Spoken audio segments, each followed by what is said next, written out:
Hi, I'm China Gona, and I'm here today with Gen Z Chinese comedian Corinna Yee. Hi, Hello. Corinna. Hi, nice to see you. How are you? Good. So, Corinna and I have known each other for a while. We actually took a comedy writing class together, and she is a really good writer. I think, I think people always think of comedians as performers first, but really we're writers first, don't you think?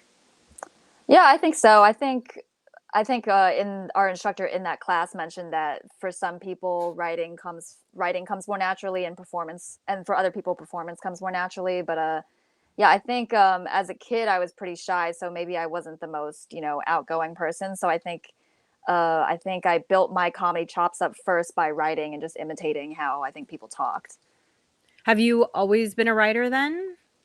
I think I didn't really think of myself as a writer, but I was a good writer. Even in school, I was the best at English and history, and I just was more naturally geared towards that. I was one of those Asian kids that wasn't good at math and science, so I've always yeah, I've always enjoyed telling stories and just like analyzing things in a written form. So I think yeah, that's what drew me to comedy before. I mean, initially. So how old were you when you wrote your first joke? Do you remember? I think I've always been kind of writing jokes, but I think the first time it was more in a stand-up form was probably junior, senior year of high school. I remember I performed my first comedy set at a talent show senior year of high school, and I did impressions of my teachers, and so that got a big laugh, of course. And then right after that, I went to college, and we had a stand-up club there, so I was performing and opening for like our guest comedians and things like that. So that's where I was able to build up my chops, I think. So you were interested in stand up pretty young. Is there a reason why? Was there a comedian that your parents loved or how did you get introduced to it? Yeah, definitely. I've since for as long as I can remember, I grew up watching Seinfeld. Like I was watching Seinfeld at a way too young of an age.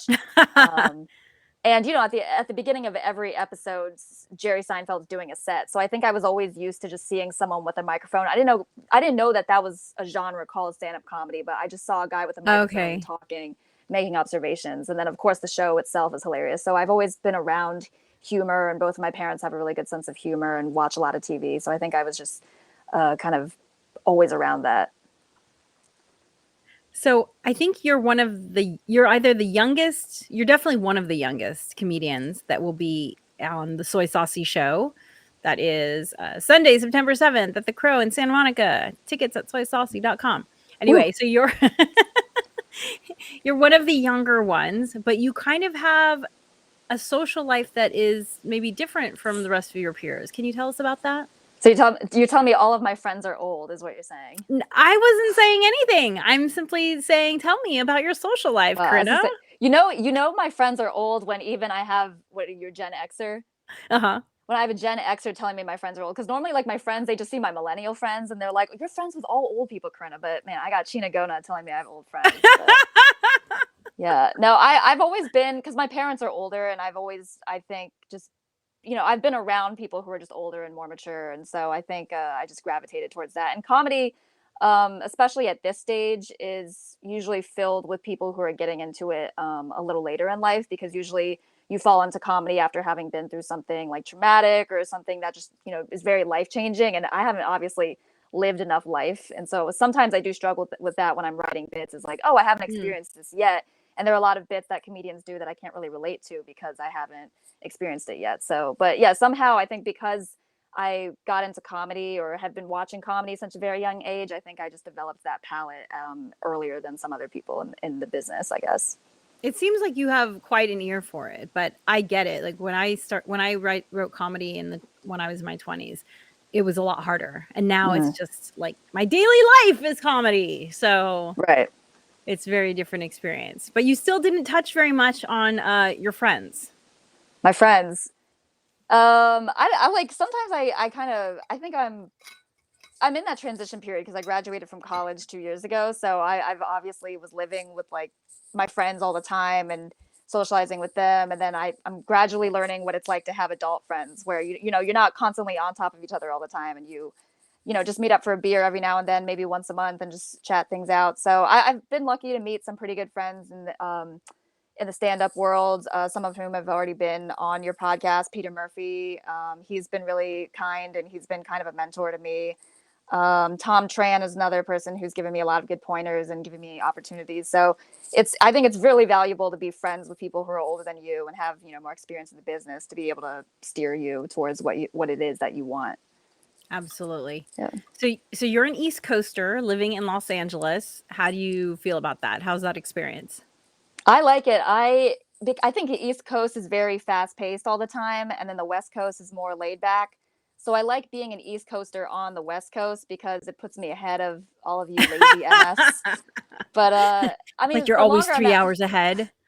exactly. So I think like the longer I'm on the West Coast, the more I enjoy it. But I am very much an East Coaster. Like I notice even when I'm crossing the street out in LA, like people, as soon as the light turns green, I'm already ahead of the crosswalk. I'm already halfway across the street. Everyone else is looking on their phones. And I'm like, don't you have somewhere to be? Like, don't you want to walk like 30 miles an hour all the time? So So it's interesting because Corinna and I share an ethnicity, but we've had very different lived experiences, both because, I come from an interracial marriage. I'm a West Coaster, you're an East Coaster, our generations.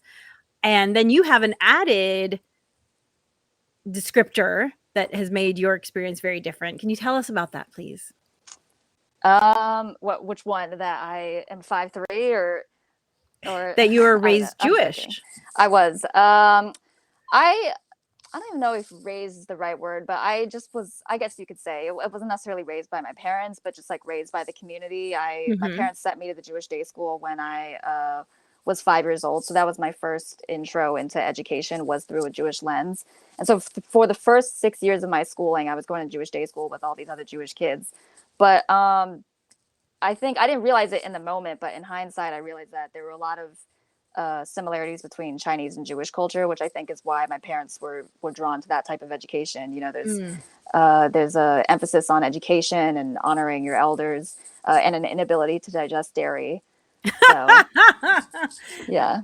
Well, But that's pretty shared across the Asian world, right? right, exactly. Lactose intolerance.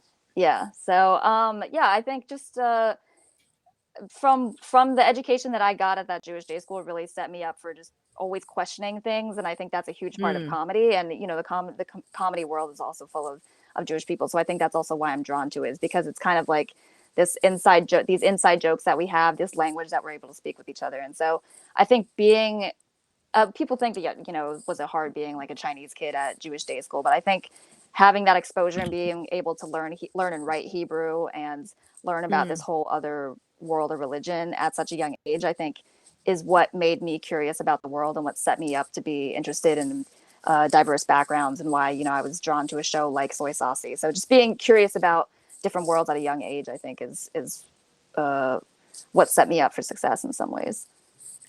Just really quick tech thing. Can you hold your mic away from your collar a little bit? There's a little bit of brushing sound happening. Yeah, sounds good. Oh yeah, that's so much better. Okay, great. So what topics do you like to write about? What makes you stand up on stage? And again, I'm only 24, so I haven't lived that much life, and I'm kind of a goody two shoes, so I don't get myself into too much trouble. So I tend to write a lot about my parents. I'm pretty close to my parents. And they're both professors, so they're very intellectual people. But as I said, they're both have a great sense of humor. So I think they're a lot of inspiration for not only just the jokes that I write, but the way that I think about the world. Also, just write about typical Gen Z things, dating especially, and then dating as a Gen Zer who is both Asian and Jewish, and just trying to navigate these different worlds that I'm constantly kind of floating between.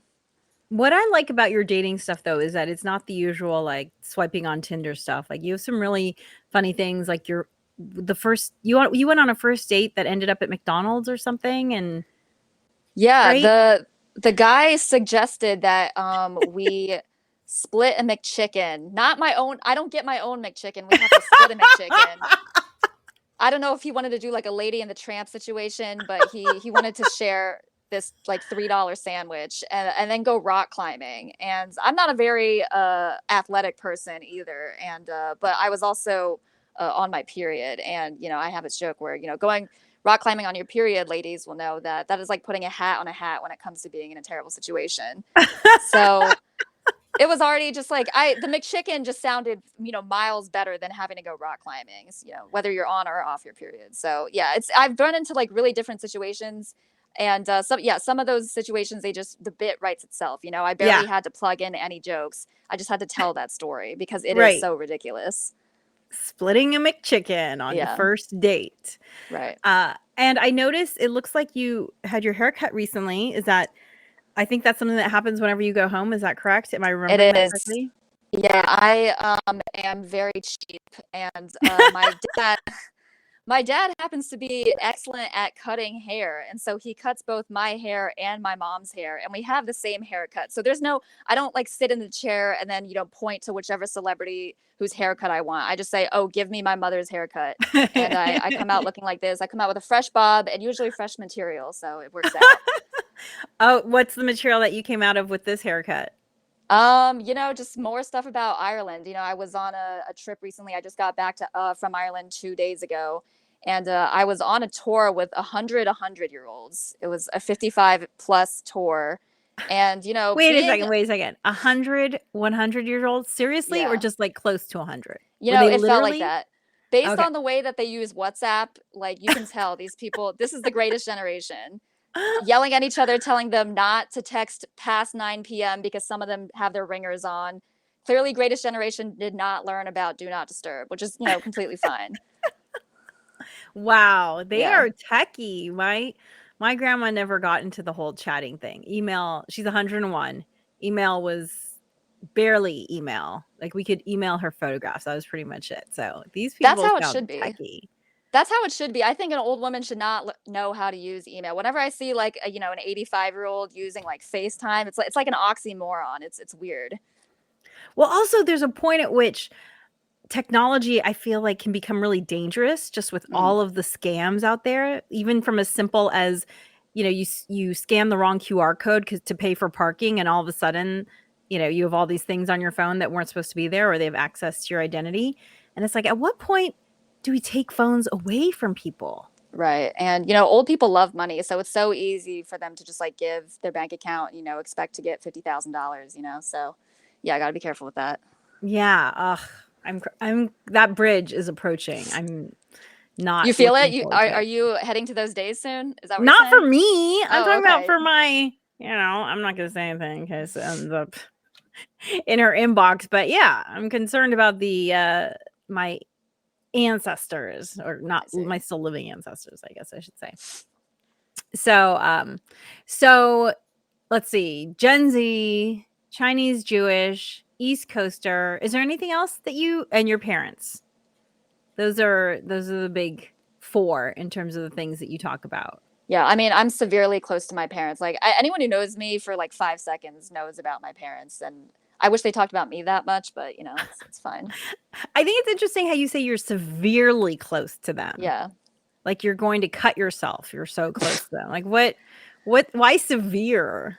I mean, I think we share things with each other, that like there are some things that I'm more comfortable talking about. I mean, I guess this is how it should be, but I think you should be more comfortable talking to your parents than you should be talking on stage. But I think there's like Mm. Yeah. there's no boundary. Like I'm still in my mother's womb at this point. Oh, that's the other thing is I guess that's the other identity that we could talk about is me being adopted, which is another Oh, weird yes. thing, Yes, yes, yes. given that my parents are Chinese, but I was born in mainland China, and I was Mhm. adopted by these Chinese people. So which is good because I didn't have an identity crisis, unlike a lot of Right. other people who were racially or transracially adopted. But How that's been often does also that good fun happen? material. Transracial adoption. Well, I guess what do you know, is there a percentage of Chinese children who are adopted by ethnically Chinese people? Do you know? Honestly, I'm the only one, but unless you're in the country of China, I'm the only person in America that I know that was adopted by Chinese parents. Usually, because with the one child Yeah. policy, a lot of children that were adopted and brought to the U.S., like their parents are different ethnicity or different Right. race. Yeah. Yeah, You're the only person. I know lots of Vietnamese people who were adopted by non-Vietnamese people during the evacuation that right. happened in Vietnam, but not Chinese. Yeah. And, you know, your age specifically is that one child rule Right. thing. So interesting. Yeah, so And maybe I'm severely attached to my parents because I have like abandonment issues or something. I think like maybe how it's old like were a you when you that's were adopted? I mean, I was like 16 months, but you know, maybe it's like one of those things where it's like a movie and it's like and it goes back into my past life and write the script right now. Where's Spielberg, you know? Yeah. Yeah. I mean, 16 months is old enough that you probably experienced some stuff. So, Yeah. yeah. I You know, mean, it's never too early to start emotionally damaging someone, you know. It's beautiful. that's pretty much how our world is set up. It's like, Right. yes, we will emotionally damage you, guaranteed. Yeah. And then that's why Oh, we have the stand-up world, the beautiful world of stand-up. yes. Yes. Definitely to vent our frustrations and all the things we go through. I do really enjoy, you know, for people who are maybe interested in doing stand up at some point, you know, you find a community of people. You might be going to like the same open mics regularly and you see the same people, and it really does become a community and you help each other. You know, some of us are open to helping each other work on stuff. Some people don't want feedback, which is cool too. But it does, you know, it starts to become as much about the community as about, oh, my jokes that I need to go up and say, Right. which I had a bunch last Friday, and then something happened. I ended up not being able to go to my open mic as scheduled. Now I'm like, wait, what was I going to talk about? Now I don't even know. Um, well, thank you so much for joining me. I am really looking forward to Soy Saucy #2. And for people who are able to come see us in Los Angeles, it's at the Crow, which is an amazing location. Have you been there yet? I haven't, but I think this goes back to what we were talking about with like community. I think stand up, one of the best things about stand up is that it is for everyone and it's never too late to join. And I think the Crow is an example of that. It really Absolutely. welcomes everybody, especially a place with that has a lot of comedians with intersecting identities. So I think the Crow was the perfect choice for doing the second Soy Saucy yet. Yeah, and the owner there, she's a comedian, mother, Nicole Blaine. She actually also is running something called like hysterectomy, and it's for women who've had traumatic experiences around birth and fertility and all of that. And it can be a very healing experience to get your, you know, story on paper and maybe you perform it. But yes, the Crow's great. They're actually officially a nonprofit. They really are all about helping people, you know, share their truth, which is a form of medicine. So the Crow's great. And it's also a great facility. It's, you know, it's a nice big building. They have tons of free parking, which in LA is, you know, key. And they even have a subway stop like right next to them, a train stop. So if you want to take public transpo to get there, you can. So go to soysaucy.com, get tickets. We will sell out, and we're only doing the show quarterly. And honestly, I don't know if we're going to do #3 in 2025 just because we're coming up on the holidays so fast. So Right. #3 might not even be till 2026. So come out, see us. I'm so excited about this lineup. And thank you for joining us, Corinna. Thank you, China Gona. It was great to be here.